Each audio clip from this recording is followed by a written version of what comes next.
Un vrai papa, par définition, ça a l'art et la manière de te foutre la honte. Bon papa comme d'habitude, hein. Tu me déposes 30 mètres avant le collège. T'inquiète fiston, j'ai ton âge, je sais ce que c'est. Allez file. Hello, ça va ou quoi? Salut, ça va? Ça va? Bien et toi? Ciao Titouan. Bonne journée mon petit fiston. Papa te fait un bisou en wifi. Il y a une phrase que j'aime bien de Louis XIV qui dit je ne Ah, crois vous l'avez connu, Louis XIV? Oui, je le connais très bien. C'était un ami. Non, parce que j'aime bien l'histoire et que j'aime bien cette période-là et qui disait je ne crois pas même au travail, je crois à la volonté. Et je trouve que c'est intéressant aussi parce que de toute façon, le travail va avec la volonté. Mais quand on veut vraiment quelque chose, on travaille et on fait tout pour.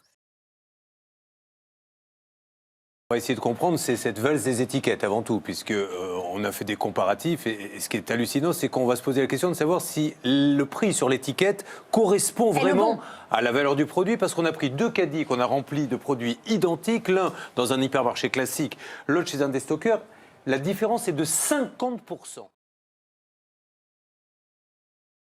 Je n'avais jamais prévu de rencontrer tous ces gens-là. Je ne savais même pas qu'ils existaient. Je ne savais même pas que chanter était un métier. Pour moi, les gens qui chantaient à la radio étaient des gens qui avaient beaucoup de chance parce qu'ils pouvaient chanter tous les jours. Il a fallu du temps, je savais que je devais l'écrire et donc je reculais toujours le moment. Et là, je me suis dit, si jamais c'est mon dernier disque, ce qui peut arriver, on ne sait pas. Je ne décide pas que c'est le dernier, mais bon, les circonstances sont toujours un peu mystérieuses. Est-ce que j'aurais parlé de tous les gens importants? Donc effectivement, non. C'était lui quand même le plus important de tous. Donc je me suis lancé dans cette gageure de parler de lui.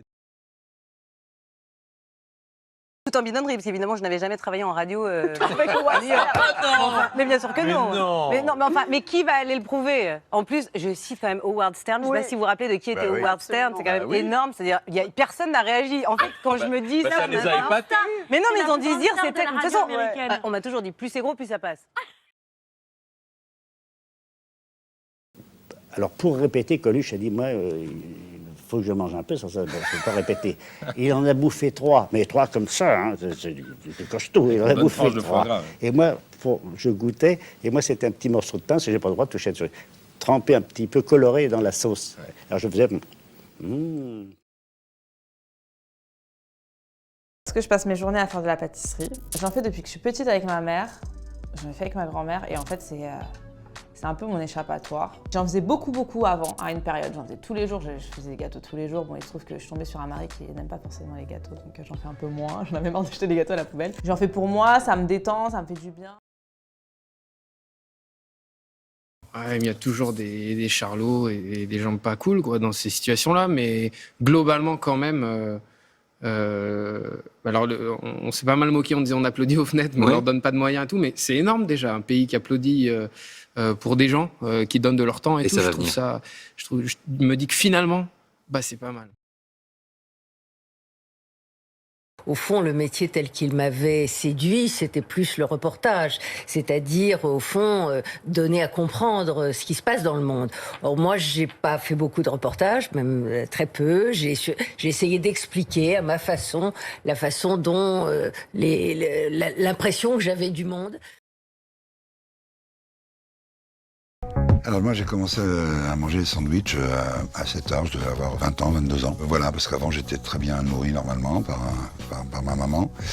Et puis c'est un spectacle, le premier spectacle que j'ai joué avec Jean-Michel Ribes à l'Entracte. J'avais un peu faim, je voyais les musiciens manger des sandwichs, parce que c'était un spectacle live. Donc il y en a un qui, je lui dis j'ai faim, il m'a dit tiens goûte à ce sandwich.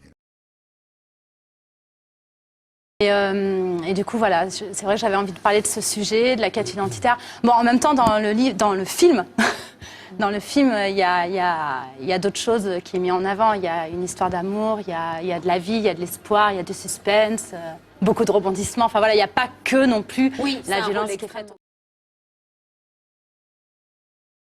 Écoutez, c'est le seul pays, je crois, où on dit avec l'Angleterre, peut-être, on joue la comédie, on joue.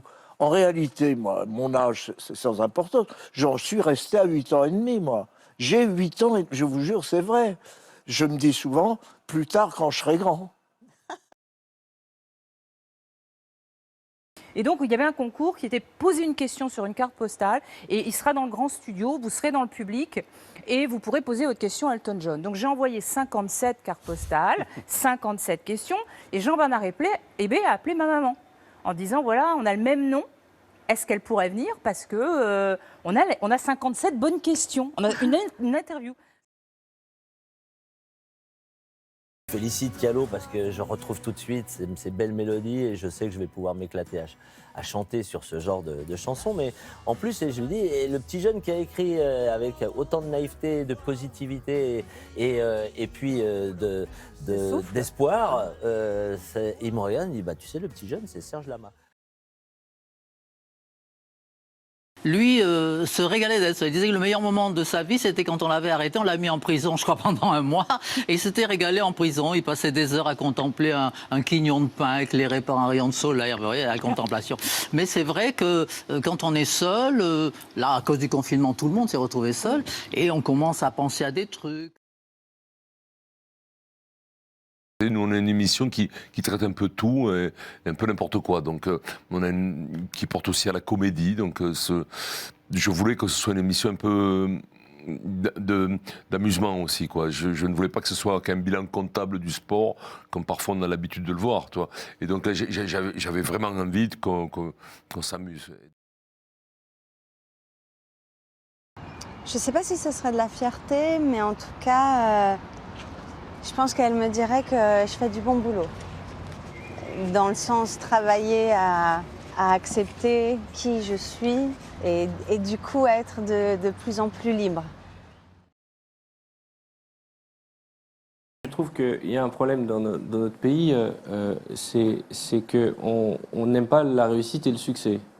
Et ce qui devrait être quand même le moteur de toute cette génération, c'est d'y arriver, d'y croire. La self-esteem, c'est un truc qu'on n'enseigne pas dans les écoles françaises et qu'on enseigne dans tous les pays du monde.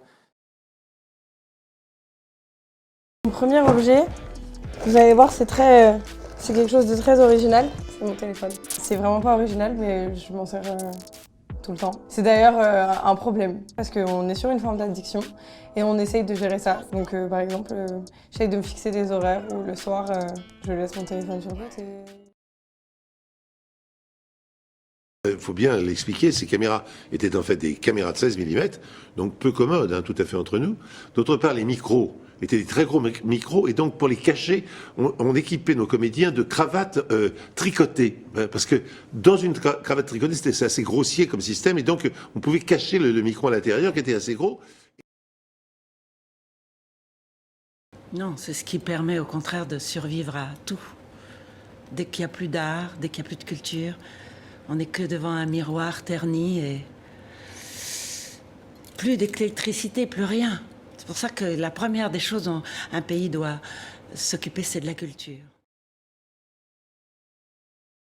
J'ai grandi avec ma mère. C'est ma mère qui nous a élevés.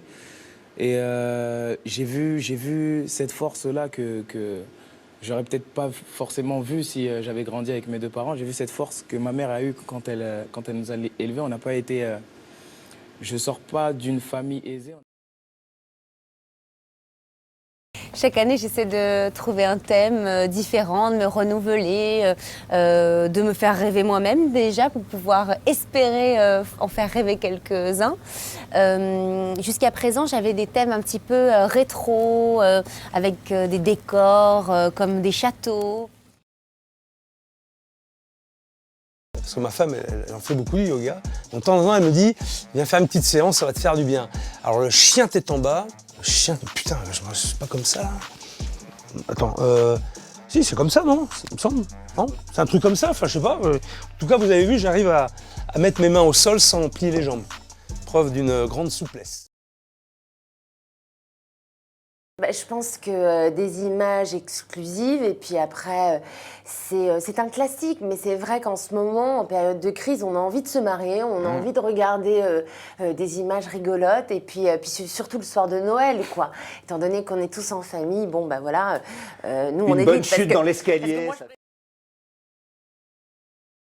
J'aimerais que l'on répète quelques-uns de mes plus beaux aphorismes. Par exemple? Par exemple, la queue, c'est féminin, le con masculin, question de genre. Ouais. Un aphorisme, c'est une pensée concise. C'est ça, un aphorisme. Et ça suffirait pour définir Gainsbourg. Pardon, parfois je vais mettre un peu de temps parce que j'ai un cerveau ralenti. Je pense que je serais un meuble très démocratisé. Peut-être que je pourrais m'appeler Billy, par exemple. Tu vois pas l'étagère Billy? Non. Là, je dois expliquer ma blague, c'est hyper dur. Oui, je suis pas venue ici pour souffrir. La définition, c'est barrière de corail avec un C majuscule à corail et c'est passage à niveau. Parce que le corail, c'est un train.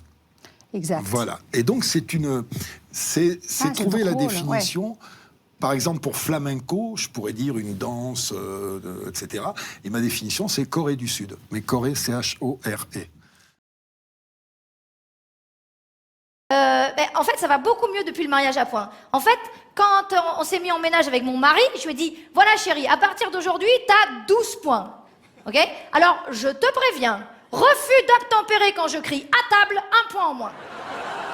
Délit de fuite devant la couche pleine de notre fille, 2 points en moins. Utilisation du téléphone portable pendant qu'on fait l'amour, 4 points en moins. Il a qu'à mettre son kit main libre.